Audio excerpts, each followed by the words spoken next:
let's talk about some more of the stranger things I've seen in Colombia.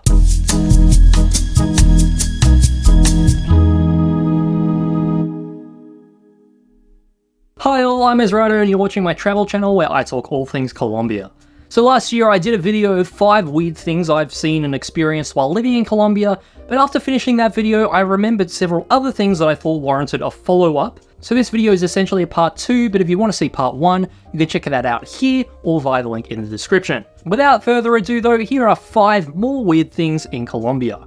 Right off the bat, I gotta mention the toilet paper situation in Colombia. You may have heard me talk about this in previous videos, but it's honestly a shoo-in for this list. Simply put, toilet paper in Colombia isn't flushed, but instead disposed of in the bathroom bin, and then taken out with the rest of the trash onto the curb of the street for the trash collectors, or the garbage room in the case of service departments. This is one of those things where the less you think about it, the better, because, I mean, you really could go down the rabbit hole of all the ramifications this entails, but I should make it clear that this isn't something Colombians do by choice as much as necessity. One thing you'll quickly notice in Colombia is that the water pressure in general just isn't as strong. If you live in a first world country, you might be used to water coming out of the tap like a tsunami when you pull a handle all the way. Well, in Colombia, a full pressure tap would be the equivalent of maybe the force of the water we have when the handle's halfway.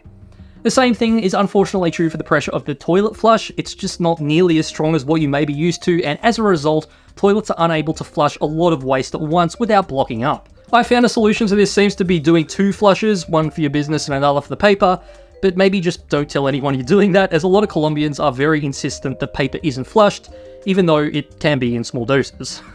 With that gross topic out of the way though, let's move on to number 2, and this is quite a specific thing, but honestly something I find kind of funny. So you know how when you're listening to the radio, most stations will have some kind of DJ drop in between songs, where there'll be some sleek voiceover clip to remind you, you're listening to insert station name here? Yeah, well in Colombia they do that too, but they're a lot more passionate with it than ours. Like in Australia for instance, we might have someone just saying the station's name and then we just have a glitch effect and stuff on it to make it more interesting, I guess. In Colombia though, they get a lot more into it. And I don't mean with the effects, but with the VO itself. Just a few examples, there's one station called Tropicana, and the VO for that is some guy saying, Tropicana!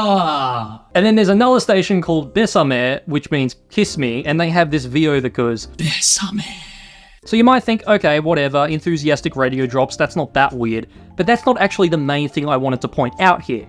No, what I wanted to talk about was the frequency of these voiceovers. Like in Australia at least, you might hear some of these in between songs or whatever the segment is. In Colombia though, these play during the song. And I don't just mean 1 or even 2 of them like you might hear in some DJ mixes, I mean like 1 every 10 to 30 seconds. So what that means is that when you're listening to a song, every few seconds you'll hear Tropicana or whatever the watermark is, and this happens like 5 times per song minimum, and in some cases up to like 10 times. Now on one hand, it truly amazes me that people could actually stomach listening to the radio like this, especially all the Uber and taxi drivers who have it on all day, but at the same time I can't help but smile whenever I hear it, especially when it totally interrupts the vibe of the song. Like if you have some really sad ballad from Jesse Velasquez and then suddenly it's like, Bésame. Yeah, anyway, third thing I wanted to bring up is just something I've seen in a few different contexts. It's not exclusive to Colombia and possibly not even Latin America, but something I've seen a lot, and again, it really makes me smile. Basically, I've noticed when people are announcing something in public, like say they're a street vendor announcing their wares or a bus coach driver announcing the next stop, they'll do this thing where they'll just say one word over and over really fast. With the coach driver, for instance, if you're stopping in Bogota, instead of just yelling Bogota to the passengers, they'll be like Bogota, Bogota, Bogota, Bogota, Bogota, Bogota, Bogota. So if you're on a road trip, it's not uncommon for them to do this for the name of every town the bus stops in, which again, I just find really entertaining. Then for the street vendors, it's the same thing. They'll often just repeat the thing they're selling really fast, like one of those old-fashioned spookers with the straw hats you'd see in the 1920s. I think my favorite thing is when they're selling water, which in Spanish is agua. So they'll just be like, agua, agua, agua, agua, agua. You really don't need to be in Colombia long to hear this either. Like even if you're just in an apartment all day, there's a good chance you'll hear a vendor outside, as they often use megaphones. This is another one of those things that speaks to the passion often found in Colombian culture. Because, you know, like, it's not enough to say something once, you gotta say it 7 times just to be sure people heard you.